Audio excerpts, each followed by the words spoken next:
Hey guys, welcome back to my channel. जैसा कि आपने लास्ट व्लॉग में देखा था कि हम नासिक आए हुए हैं और इस व्लॉग में मैं आपको लेके चल रही हूँ नासिक के बहुत ही पवित्र स्थल पंचवटी और तपोवन के कुछ ऐसे मंदिरों के दर्शन के लिए जो कि बहुत फेमस है और दूंगी मैं वहाँ की पूरी जानकारी। इसलिए व्लॉग में लास्ट तक बने रहिएगा और अगर व्लॉग अच्छा लगे तो प्लीज एक लाइक और सब्सक्राइब बटन जरूर प्रेस करिएगा।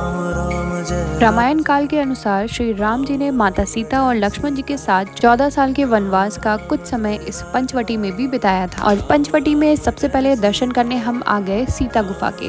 कहा जाता है कि लक्ष्मण जी ने जब शूर्पणखा की नाक काटी थी तब रावण के भाई खरदूषण अपने 10,000 राक्षसों के साथ राम और लक्ष्मण जी से युद्ध करने के लिए पंचवटी आया था। तब राम जी ने सीता माता को इसी गुफा में रखा था ताकि उन्हें किसी प्रकार की कोई हानि ना पहुंचे।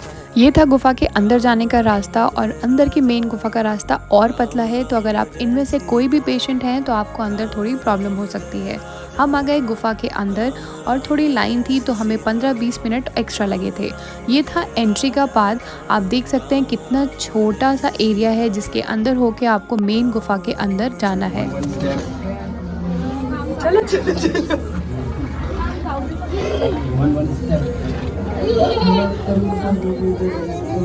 गुफा के अंदर लाइट लगी हुई है और छोटे छोटे से स्टेप्स बने हैं जिसमें धीरे धीरे बैठते हुए आपको गुफा के अंदर आगे खिसकते जाना है। गुफा के अंदर आते ही सबसे पहले आपके दर्शन होंगे श्री राम, माता सीता और लक्ष्मण जी के।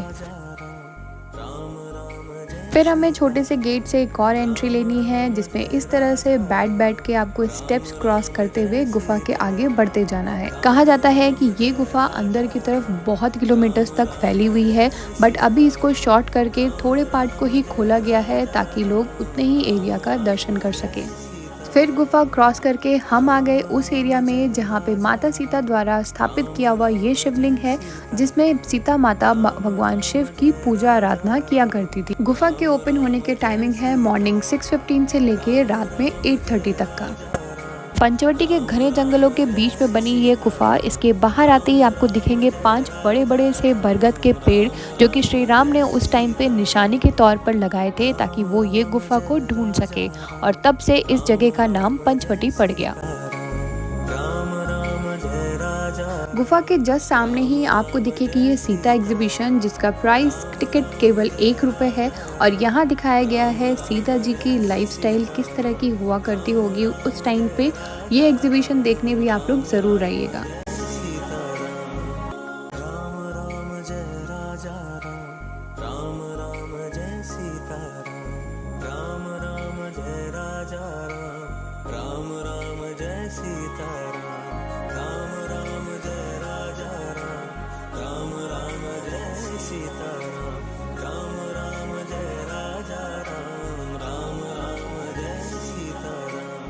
इस एग्जीबिशन से बाहर निकलते ही आपको मिलेगा एक छोटा सा मार्केट एरिया जहां छोटा मोटा सामान आप ले सकते हैं और साथ ही बगल में है एक गौशाला जहां आप गाय को घास खिला सकते हैं सिर्फ 10-20 रुपए में।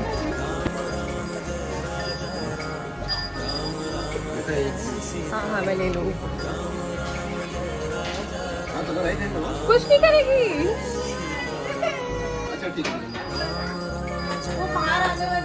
पंचवटी में ये 2 मंदिरों के दर्शन के बाद हम निकल गए तपोवन के लिए जो कि यहाँ से सिर्फ 4 किलोमीटर की दूरी पे है, जिसके लिए हमने किया था ऑटो और उसका टैरिफ मैंने स्क्रीन पे मेंशन कर रखा है।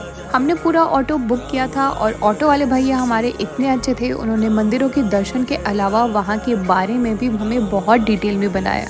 और चलिए चलते हैं ये मंदिर के दर्शन के लिए और जानते हैं उन्होंने हमें क्या बताया। ये मंदिर प्राचीन कालीन राम लक्ष्मण सीता ये चरण पादुका मंदिर है। यहाँ से सीता माता अग्नि रेखा क्रॉस करके आगे गई थी। लक्ष्मण भगवान ने जो रेखा खींची थी वो अग्नि रेखा थी। रावण रेखा के पास आने से डरता था, अगर रेखा के पास आता तो भस्म होकर राख हो जाता। इसलिए रावण ने 50 फुट दूर से सीता मैया को आवाज लगाई, भिक्षान दे देवी, भिक्षान दे देवी। जब सीता मैया ने देखा कि कोई योगी आया है भिक्षा मांगने, लेकिन लक्ष्मण भैया बोल के गए थे अग्नि रेखा के उस पार नहीं आना, माता को बोल के गए थे। लेकिन पहले ज़माने में कोई भिक्षुक आता था तो उसे खाली हाथ भी नहीं भेजते। तो माता यहाँ से निकली, जो अग्नि रेखा ये ब्रिज क्रॉस करके आगे गई, अग्नि रेखा क्रॉस करके आगे गई तो अग्नि रेखा का रूपांतर जल रेखा में हो गया और लक्ष्मण रेखा की निशानी वहाँ खत्म हो गई। तो वहाँ पे ये प्राचीन कालीन ब्रिज बनवाया, भगवान ने यहाँ रेखा खींची थी उसकी ये निशानी फिर आगे सीता माता को रावण अपहरण करके लंका ले गया बुधवार के दिन 12 बजे। इसलिए बुधवार के दिन अपने घर में बेटियों को ससुराल नहीं भेजते। जो शादीशुदा और जब आपने मैके आती है तो उसकी विदाई नहीं करते, बुधवार के दिन खाते। यहाँ पे जो 5 पांडव आए, 5 पांडव जंगल था, जंगल में रास्ता भटक गए थे। भटकने की वजह से स्वयंभू हनुमान जी कांटों के पेड़ से प्रकट हुए 11.5 फुट, पांडवों को दर्शन दिया और आशीर्वाद दिया, मार्ग बताया इधर से। तो पांडव हनुमान जी की यहाँ पे स्थापना करके यहाँ से पांडव पहाड़ी चले गए। ये अंदर मूर्ति है 11.5 फुट, स्वयंभू मूर्ति है, प्रकट हुई कांटों के पेड़ से।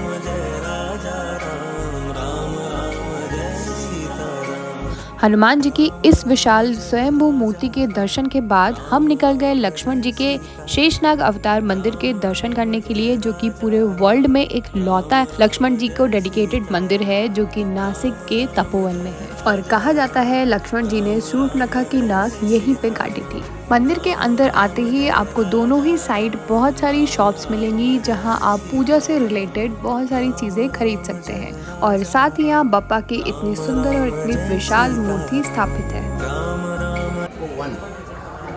यहाँ पे ये राम जी है, ये लक्ष्मण जी है, सीता माता है। हाँ, राम लक्ष्मण जी ऐसे बॉडीगार्ड।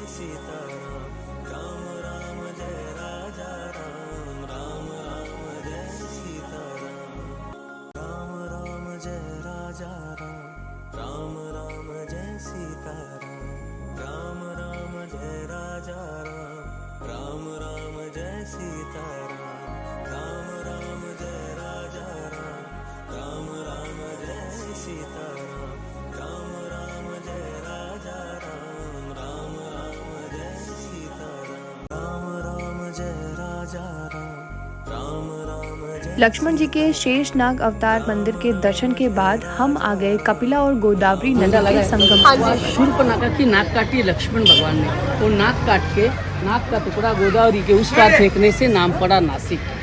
उधर कपिला नदी, ये गोदावरी नदी, 2 नदियों का संगम है। वहाँ 3 कुंड है, ब्रह्मा विष्णु महेश के। 3 भगवान को साक्षी मान के सीता माता अग्नि कुंड में थी। तो कपिला और गोदावरी नदी के इस संगम को महर्षि गौतम जी का तप स्थल भी बताया जाता है। कुंभ मेले के दौरान इसी जगह पर शाही स्नान होता है और यहाँ कपिल मुनि जी का आश्रम भी होता था। कहा जाता है कि श्री राम, सीता माता और लक्ष्मण जी से शूर्पणखा पहली बार इसी जगह पर मिली थी। और यह भी कहा जाता है कि सीता हरण से पहले सीता माता ने ब्रह्मा विष्णु महेश जी को साक्षी मानकर अपने मूल रूप यही अग्नि कुंड में गुप्त कर दिया था। और सीता जी का छाया रूप यानी मायावी रूप श्री राम जी ने पंचवटी की सीता गुफा में रखा था। जो रावण अपना हरण करके ले गया था वो सीता माता का मायावी रूप था। असली सीता माता यहाँ अग्नि कुंड में समाहित थी।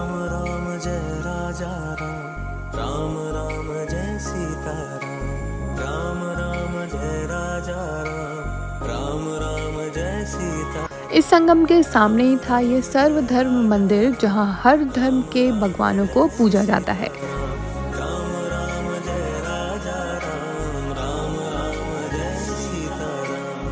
इस मंदिर के बाहर के एरिया में अशोक वाटिका का सुंदर दृश्य दर्शाया हुआ है और ये मंदिर काफी खूबसूरत है।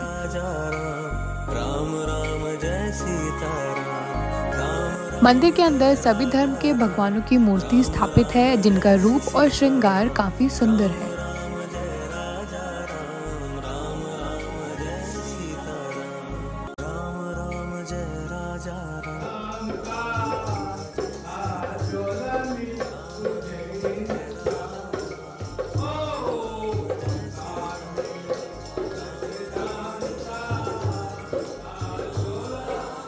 सर्वधर्म मंदिर के बगल में ही है लक्ष्मण जी द्वारा बनाई हुई ये कुटिया। राम जी के 3 गुरु थे, वशिष्ठ, विश्वामित्र, अगस्त मुनि। अगस्त मुनि के आश्रम में लक्ष्मण भगवान ने पर्णकुटी बनाई। राम जी ने वहाँ पे 13वें वर्ष में इधर आके 1 साल 14 दिन वनवास निकाला।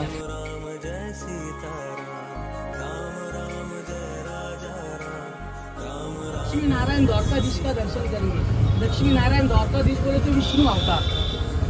इधर आपके 4 दर्शन है, राम लक्ष्मण सीता की मूर्ति है, लक्ष्मी नारायण भगवान का दर्शन है और द्वारकाधीश का दर्शन है और नारायणेश्वर महादेव का दर्शन है। ये तपोवन का मेन मंदिर है। बड़ा मंदिर सबसे साधु संत लोगों का, ये ओरिजिनल जगह है।